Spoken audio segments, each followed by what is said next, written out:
Well, it seems NASCAR definitely heard us, but I'm not sure they were listening.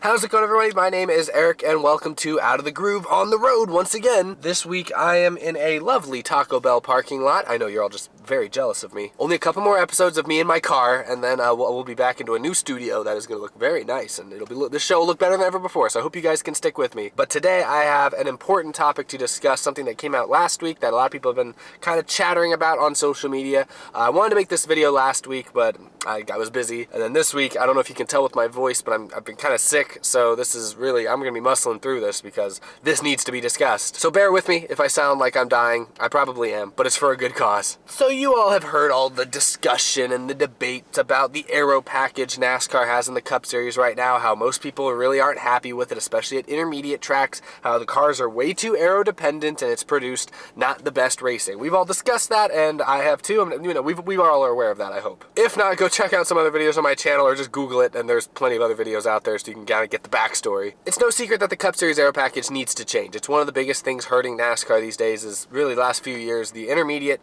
Aero package has not produced good racing. And fans were very vocal about it. NASCAR saw that, and that's why they experimented with the All-Star race a few months ago. They experimented with a sort of restrictor plate package that kind of turned Charlotte, a mile and a half, into a mini Daytona. And they used that for the All-Star race. And honestly, the fans really liked it. The race was great. You know, fans were divided over whether or not they'd want this package to carry on into future races. But I think as far as the All-Star race was concerned, people loved it. Myself included. I thought it was a great All-Star race. I don't know if I'd want to see that every week, but it was a great All-Star race. And you know, the package did its job for that race. Now, after that All-Star race, NASCAR specifically came out and said that they were not going to be running that package again in 2018, but they were looking into the possibility of using some sort of variant of it, possibly for 2019 and beyond.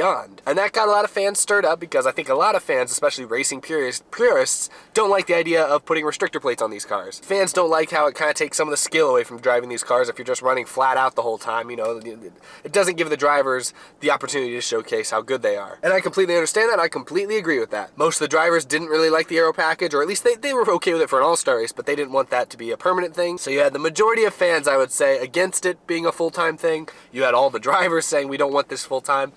So then an article came out last week. Lee Spencer from RacinBoys.com stumbled upon what appears to be a 2019 NASCAR rules/Aero package proposal that had some interesting stuff in it. This document, or this article, whatever it is, seemed to indicate that NASCAR is really seriously looking at using some similar kind of package to the All-Star Race package at many points-paying races in the Cup Series next year. In fact, I think pretty much every mile and a half or bigger track was going to have something like this, like 13 or 14 races. That's what the proposal said, and this created waves across NASCAR social media. And to be honest, the majority of fans were heavily against it. I'll talk about the specifics really quick, because it's worth noting that the package that is proposed is not actually the same as the All-Stars package, but it is sort of similar. And it's also worth noting that this article/proposal was very vague and really didn't go into that much detail, so this is kind of going to be anticlimactic, because at the end of the day, I don't think this is really telling us anything new. But anyway, the actual proposal talks about using a tapered spacer on the engine,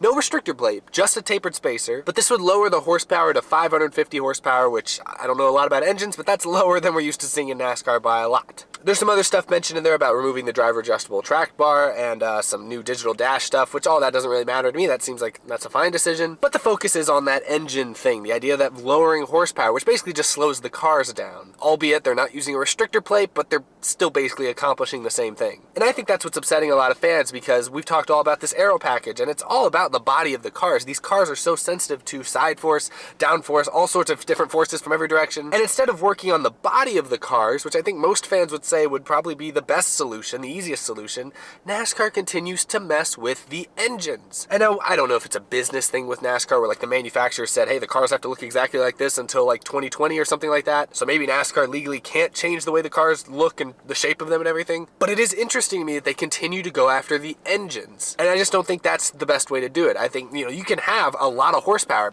Old NASCAR race cars had way more horsepower than 550, but because of the shape of the car, because of, you know, other aerodynamic factors, they were able to handle better and were able to create better racing. So if you want these cars to not be as aerodynamically dependent, the answer isn't just slowing them down. The answer is changing the car bodies and adding, aero ducts or a valence, things like that that would make them easier to race or easier to pass, would make the racing better. But NASCAR seems to think that the only option is to slow the cars down. And now, I'm not like a super purist racing fan, but I know for a fact that very few NASCAR fans like it when these cars are nerfed like this. They want to see fast cars go as fast as they're capable of, and we've seen in the past how these cars can go 200 miles an hour at Charlotte and still be able to pass each other and race well. But this Gen 6 current package doesn't allow that, and for some reason NASCAR thinks the engines are the answer as opposed to looking at the body itself. So again, this is just a proposed rule change, and even in the article written on racingboys.com, whatever it was, even has quotes from Steve O'Donnell that basically say we're still looking at a lot of different things, nothing is determined. So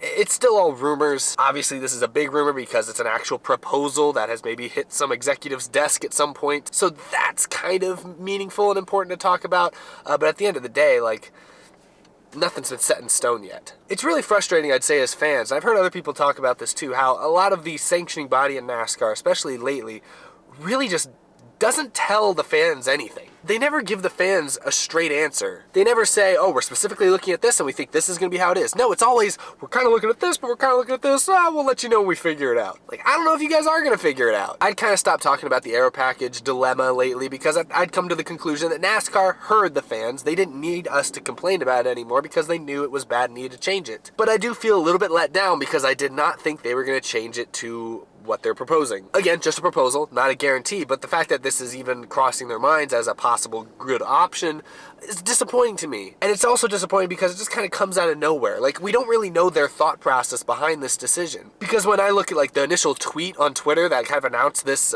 proposal rumor, every single reply is super negative. The fans are totally against it. So I'd like to see where NASCAR's thinking. What data are they looking at that says, oh yes, fans will like this. This will put more butts in seats. This will sell more tickets. This will up the TV viewership. I want to know what data they're looking at because they never actually tell us what they're looking at. They just say, oh, we're seeing things that point to this. But what are you actually seeing? I need specifics. We need specifics. And NASCAR is giving as few specifics as possible. It started a few years ago when they stopped sharing attendance figures. It's been a lot of cover up. And so for that, I completely understand why people are fed up with the France family because they don't say anything of value. They don't engage with the fans directly. They just say a bunch of blanket statements that don't mean anything to anyone because they don't even know what they're trying to say themselves.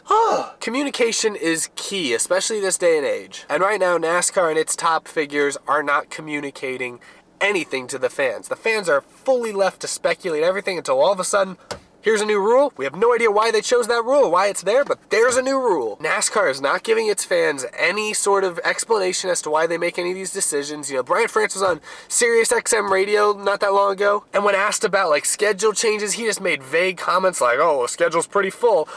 What does that mean? We know the schedule's full right now, but what about 2-3 years ago? That's what we're asking about, and you're not giving us any sort of idea as to what to expect. I'm not really that mad because this is all rumors, and even if NASCAR does implement this Aero package, I'll probably still watch. I'll give it its fair shake. I'm not even that mad. It's just kind of the overall frustration is with how NASCAR is being run as a company, and maybe I'm behind the 8 ball on this. Everyone's been complaining about the France family for years. I mean, I have too, but right now it's just kind of all hitting me at once.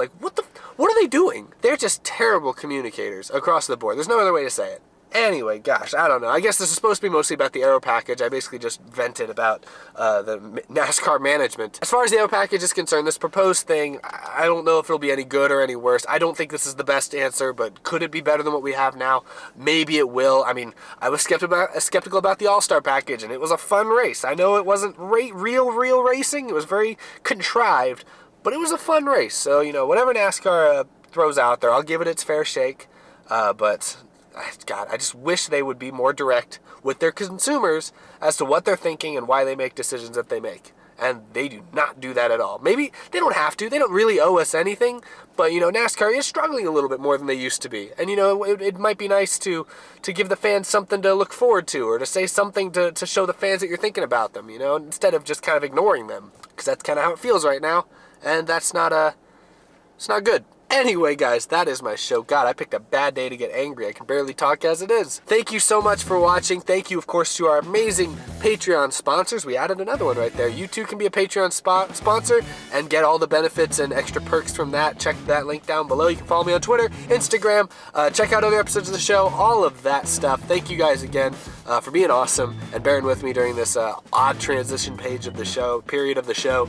But things are looking good. Gonna be good. I think the show's gonna go big places hopefully pretty soon. So hope you guys are looking forward to that, because I know I am. I'm always optimistic about pretty much everything except the France family, but who really is? Nobody's optimistic about those people these days. Oh, I've been looking at that Baja Blast sign for the last 30 minutes. I think I'm gonna resist, but anyway, I gotta head out of here anyways. I've been like double parked now for 30 minutes, so I gotta get out of here. But thanks everyone for watching as always. I'll see you guys again very, very soon. Have a good one, everyone. Stay awesome.